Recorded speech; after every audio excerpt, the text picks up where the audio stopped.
किसी बात पर पति और पत्नी के बीच में विवाद हो जाता है, जबकि उन्होंने साथ साथ जीने की 7 जन्मों तक साथ रहने की कस्में भी खाई थी। लेकिन विवाद कुछ इस तरह से बढ़ता है कि पति अलग रास्ते चला जाता है और पत्नी अलग रास्ते चली जाती है। पत्नी जाती है तो साथ अपनी बेटी लेकर चली जाती है और पति जब अलग होता है तो बेटा अपने साथ लेकर चला जाता है। लेकिन तय ये होता है कि जब बच्चों का मिलने का मन करेगा तो आराम से मिल लिया करेंगे। ऐसे ही करते करते जब बेटी का मन करता था मिलने का तो अपने पिता से मिलने के लिए चली आया करती थी। लेकिन इस बीच में 1 महीने से ज्यादा का वक्त हो चला था। आखिरकार पिता ने अपनी बेटी से मिलने की इच्छा जाहिर की।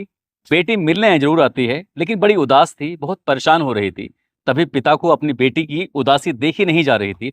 अपनी इस बेटी से कहते हैं कि बेटा, मैं नहीं चाहता कि तुम्हारे चेहरे पर कोई किसी तरह की उदासी हो।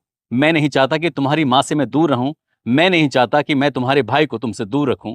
लेकिन मजबूरी ही कुछ ऐसी है कि बात इतनी आगे बढ़ चुकी है कि हम चाहकर भी साथ नहीं रह सकते। जब आप अपनी बेटी की उस उदासी को दूर करने के लिए उससे अपने मन की बातें कर रहा था, बेटी रोने लगती है।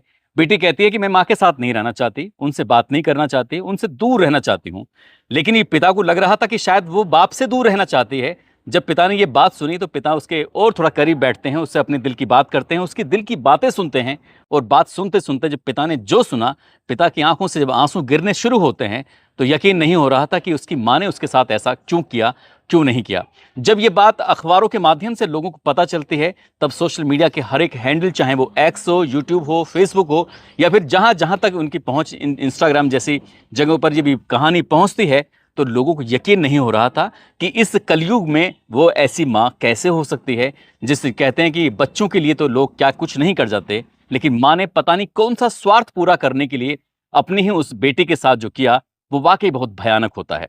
आज की इस कहानी के माध्यम से समझने की कोशिश करते हैं क्या हुआ था उस 13 साल की बेटी के साथ। आज की जो सच्ची घटना मैं आपको सुनाने जा रहा हूं, ये सच्ची घटना उत्तराखंड प्रदेश के जिला हरिद्वार की है। दरअसल 3 जून 2025 की ये बात है।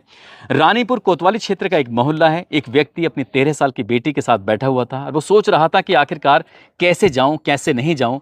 वो बार बार ये भी हिम्मत जुटाने की कोशिश कर रहा था कि इस बात का किसी से सलाह लूं, मशवरा लूं कि ये बात अपनी थाने तक पहुंचाई जाए कि नहीं पहुंचाई जाए। लाखों बार उसने सोचा होगा, तब जाकर उसके कदम पड़ते हैं कोतवाली की तरफ और जाता है, इंतजार करता है कि एसएचओ साहब कब आएंगे।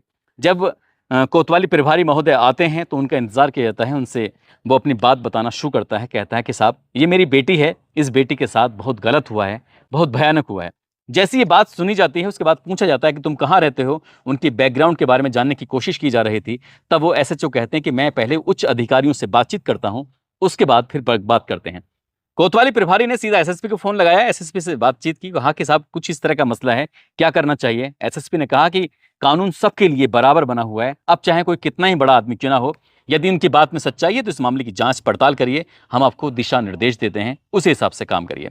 अब कोतवाली प्रभारी को आदेश मिल जाते हैं। उस लड़की के पिता से पूछा जाता है कि बात क्या है। वो बताते हैं कि जनवरी 2025 की ये बात है। 13 साल की उनकी बेटी जो कि अपनी माँ के साथ रहती है, उनकी माँ ने कहा कि हम लोग घूमने के लिए कहीं जा रहे हैं, जो कि भेल स्टेडियम है, वहाँ घूमने के लिए चल रहे हैं। कार में बैठते हैं और कार में बैठ के जब चल रहे थे तो उस कार के अंदर 2 और सदस्य बैठे होते। एक का नाम होता है सुमित पटवाल, जो उस लड़की, जो 13 साल की लड़की है, उसकी माँ का प्रेमी होता है, जिसके जो कि न्यू कैनाल कॉलोनी बहादुराबाद का रहने वाला होता है। साथ ही एक और लड़का होता है जो प्रेमी का दोस्त होता है, नाम उसका शुभम होता है। गांव अमर सिंह, मवाना, थाना परिषदगढ़, मेरठ, उत्तर प्रदेश का रहने वाला होता है। अब ये दोनों बैठे हुए हैं, लड़की पीछे बैठ जाती है इनके साथ और वो दोनों उस लड़की के साथ गंदी हरकत करने लगते हैं। वो लड़की शुरुआत में तो समझ नहीं पा रही थी कि आखिरकार ये हो क्या रहा है।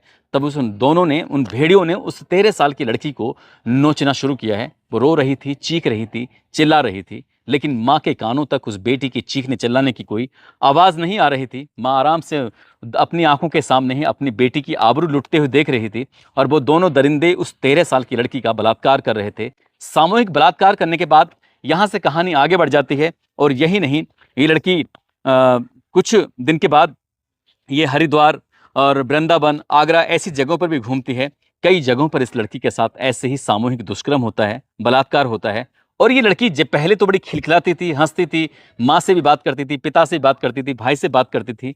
लेकिन जनवरी 2025 के बाद जो इसके साथ वाकया होता है, उसके बाद इसके चेहरे की हंसी कहीं ना कहीं गायब हो चुकी थी। पहले खुशी खुशी अपने पापा से मिलने जरूर जाती थी, लेकिन अब काफ़ी वक्त से अपने पापा के पास जा नहीं पा रही थी। आखिरकार जब उसके साथ ये ऐसा हो जाएगा उसने कभी सोचा नहीं था। अपने पिताजी को पूरी कहानी सुनाई जाती है और एसएसपी के आदेश के बाद फिर इस कहानी पर एफआईआर दर्ज की जाती है। और एफआईआर जब होती है कोतवाली रानीपुर में धारा 70/2, 351/3, 3/5, 3/क, 4/2, 5/1, 6, 16/17 पोक्सो एक्ट की धाराओं में मुकदमा दर्ज कर लिया जाता है। और मुकदमा दर्ज होने के बाद अब इस मामले की जांच पड़ताल शुरू हो जाती है। आखिरकार लड़की का सबसे पहले मेडिकल कराया जाता है और मेडिकल जब उसकी रिपोर्ट आती है तो उसको देखकर बड़ा आश्चर्य हो रहा था। जो लड़की ने बोला था उस बात की कहीं ना कहीं पुष्टि हो रही थी, यानी कि उसके साथ कोई ना कोई बहुत भयानक रूप में गंदा काम जरूर हुआ था। आखिरकार पुलिस ने इस लड़की के 164 के बयान कराते हैं, मजिस्ट्रेट के सामने बयान होते हैं। पहले कहानी उस लड़की ने अपने पिता को सुनाई थी, वही कहानी उसने एसएचओ को सुनाई और तीसरी बार वो कहानी मजिस्ट्रेट के सामने सुनाई जाती है। आखिरकार इन दोनों जो दरिंदे थे उन दरिंदों को भी गिरफ्तार करने के लिए दबिशें देनी शुरू की जाती हैं। साथ ही माँ को भी हिरासत में लिया जाता है।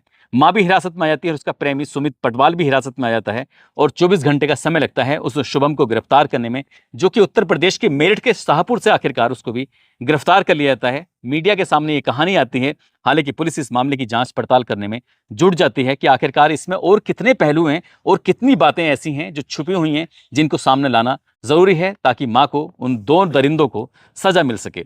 आखिरकार इस महिला के बारे में जानकारी जुटाई जाती है तो पता चलता है कि महिला छात्र जीवन से ही राजनीति में सक्रिय थी। पहले एबीपी के लिए अपना काम करती थी, उसके बाद जब वक्त आगे बढ़ जाता है तब वो भारतीय जनता पार्टी से जुड़ जाती है और बहुत कम समय में उसने भारतीय जनता पार्टी का एक बड़ा पद भी हासिल कर लिया था। फरवरी 2023 में एक बड़े पद पर वो आसीन हो जाती है।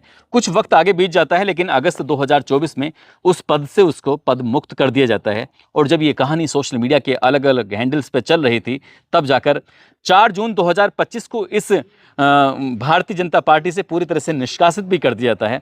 और इसके बारे में कुछ ये पता चलता है कि पति और पत्नी का विवाद हो गया था और पति पत्नी के विवाद के बीच में इस महिला ने अपने पति के साथ मारपीट कर दी थी और किसी ने ये वीडियो बना लिया था। ऐसा एक अखबार के माध्यम से, ऐसा एक वेबसाइट के माध्यम से मैंने पढ़ने की कोशिश की तो पता चलता है कि इसने अपने पति के साथ मारपीट की। वो वीडियो सोशल मीडिया पर वायरल हो जाता है। जब मामला हाईलाइट हो जाता है तो पति अलग रहने का फैसला कर लेता है और उसके हिस्से में बेटा आ जाता है, माँ के हिस्से में बेटी आ जाती है। ये कहा जाता है कि बेटी माँ के साथ ज्यादा सुरक्षित रहती हैं, लेकिन माँ ने इस बात को बिल्कुल भी सिरे से नकार दिया, खारिज कर दिया कि यहाँ पर जो बेटी थी वो अपने पिता के साथ ज्यादा सुरक्षित थी, माँ के साथ सुरक्षित नहीं थी। आखिरकार माँ ने जो उसके साथ किया था वो वाकई अपने आप में भयानक होता है, बुरा होता है। पुलिस अब हर एक पहलू की जांच पड़ताल कर रही है ताकि इन आरोपियों को कम से कम समय में बड़ी से बड़ी सजा दिला सके। दोस्तों, इस पूरे घटनाक्रम को सुनाने का उद्देश्य किसी को परेशान करना नहीं है, किसी का दिल दुखाना नहीं है, बल्कि आपको जागरूक करना है, आपको सचेत करना है। ये बताया जा रहा है कि जब पुलिस ने इस मामले की जांच पड़ताल करना शुरू किया तो पता चलता है कि कई बड़े नेताओं के साथ चैट करने की इसकी बात पाई जाती है महिला की। और इस महिला के कुछ ऐसे भी अनैतिक रिश्ते हैं या नहीं हैं। हालांकि हर पहलू की जांच पड़ताल होगी, लेकिन जो अपनी बेटी की ना हुई वो किसी और की क्या होगी इससे भी अंदाजा लगाया जा सकता है। दोस्तों, जाते जाते मौजपुर राजस्थान के रहने वाले हैं सोनू वर्मा। आज इनका जन्मदिन है, इनको जन्मदिन की ढेरों सारी शुभकामनाएं, बहुत बहुत मुबारकबाद। कुछ लोगों ने नाम लेने की अपील की है जिसमें अभिषेक दुबे असम से हैं, राजीव कुमार, जौनपुर से संजय कुमार, सुचिता देवी, धनबाद से राजा कुरैशी हैं, प्रयागराज से उत्तम लाल, अशोक दुबे, दिल्ली से मुकेश पांडे, शहबाज अनवर, रजनी, अफरोज खान, आराध्या, हर्षिका, सरताज रजा, प्रदीप गुप्ता, आशीष यदुवंशी दिल्ली से, अनूप सिंह सीतापुर से, मुश्ताक अली राजस्थान से, झारखंड से वसीम खान, बिहार से दिलशाद शाह, राजकुमार साहनी, गौरव कुमार। आप सब लोग अपना ख्याल रखें, सुरक्षित रहें। जय हिंद, जय भारत।